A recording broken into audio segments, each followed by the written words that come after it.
ये पूरे देश को उम्मीद थी कि हमारे विनेश फोगाट जो कई सालों से अनथक कुश्ती मेहनत कर रहे थे आगे बढ़ने के लिए, देश का नाम रोशन करने के लिए, तो एकदम से कुछ ऐसे रूल रेगुलेशन की वजह से उनको उस कंपटीशन से बाहर होना पड़ा और पूरे देश की उम्मीदें एकदम से टूट गई।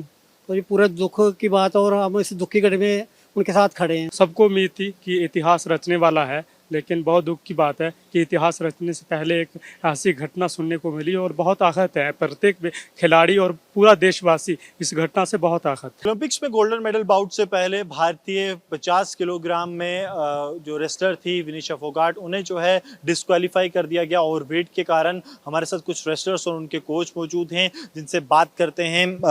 जय भरत जी हमारे साथ, जो कि जनरल सेक्रेटरी भी हैं J&K रेसलिंग एसोसिएशन के। जय जी, किस तरह से देखते हैं? कहीं ना कहीं कल तक लग रहा था कि अब गोल्ड जो है उस पर नज़र है, लेकिन आज सिनेरियो बिल्कुल बदल गया। ये पूरे देश की उम्मीद थी कि हमारे विनेश फोगाट जो कई सालों से अनथक कुश्ती मेहनत कर रहे थे आगे बढ़ने के लिए, देश का नाम रोशन करने के लिए, तो एकदम से कुछ ऐसे रूल रेगुलेशन की वजह से उनको उस कंपटीशन से बाहर होना पड़ा और पूरे देश की उम्मीदें एकदम से टूट गई। तो ये पूरे दुख की बात है और हम इस दुख की घड़ी में उनके साथ खड़े हैं। साथ में खड़े हैं। सर, जब सिखाया जाता है तो टेक्निकलिटीज़ हर एक चीज़ आप लोग किस तरह सिखाते हैं? क्योंकि बहुत ज़्यादा टेक्निकल हो गया, ऐसा किसी ने सोचा नहीं।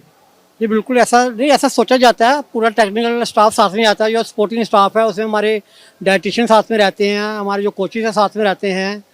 तो कहीं ना कहीं ऐसी कोई चूक हो गई है खाने में या मॉनिटरिंग करने में, जिसके कारण वो पूरा अपना वेट सही नहीं रख पाई और इसलिए वो बाहर हो गई। इसलिए बाहर हो गए। कुछ रेसलर्स भी हमारे साथ मौजूद हैं, उनसे बात करते हैं। आपसे जानना चाहूँगा, डिसअपॉइंटिंग था जब आप लोग नज़र बनाए बैठे थे कि गोल्ड आएगा ओलंपिक्स में? बिल्कुल बहुत डिस्पॉइंटेड है, क्योंकि कोई भी प्लेयर है वो ओलंपिक इतना बड़ी आयोजन है और 4 वर्षों बाद इस आयोजन को करवाया जाता है और सबको उम्मीद थी कि इतिहास रचने वाला है, लेकिन बहुत दुख की बात है कि इतिहास रचने से पहले एक ऐसी घटना सुनने को मिली और बहुत आहत है प्रत्येक खिलाड़ी और पूरा देशवासी इस घटना से बहुत आहत है। देशवासी आहत हैं। कुछ महिला रेसलर्स भी हमारे साथ मौजूद हैं। आपसे जानना चाहूँगा, बडिंग रेसलर्स के लिए कितना बड़ा सेटबैक है?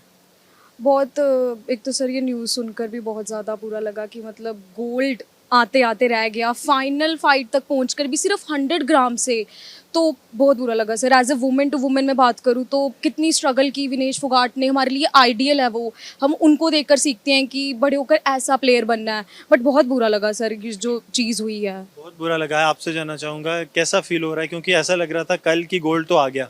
आपने जैसे बोला कि डिसअपॉइंटिंग है, तो वो बहुत ही ज़्यादा डिसअपॉइंटिंग है। जिस हिसाब से उन्होंने इतनी अच्छी 3 बाउट्स खेली, हमें इतना नहीं लगा था कि वो जिस हिसाब से वो डिस्क्वालीफाई हो जाएंगे। लगा नहीं था कि डिस्क्वालीफाई होंगी। कहीं ना कहीं जो युवा रेसलर्स हैं वो भी बहुत ज़्यादा आहत हैं।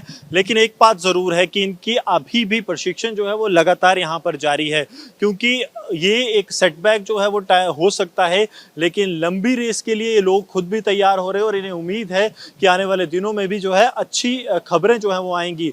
ज़रूर एक बड़ा सेटबैक है, क्योंकि गोल्ड बाउट था, वहाँ पर जीत कर गोल्ड ला सकती थी ओलंपिक्स में, लेकिन जिस तरह से अब वो डिस्क्वालीफाई हुई हैं, ये लोग जो हैं उससे कहीं ना कहीं दुखी ज़रूर हैं, लेकिन शिक्षा भी ले रहे हैं और लगातार इनकी जो मेहनत है वो जारी है।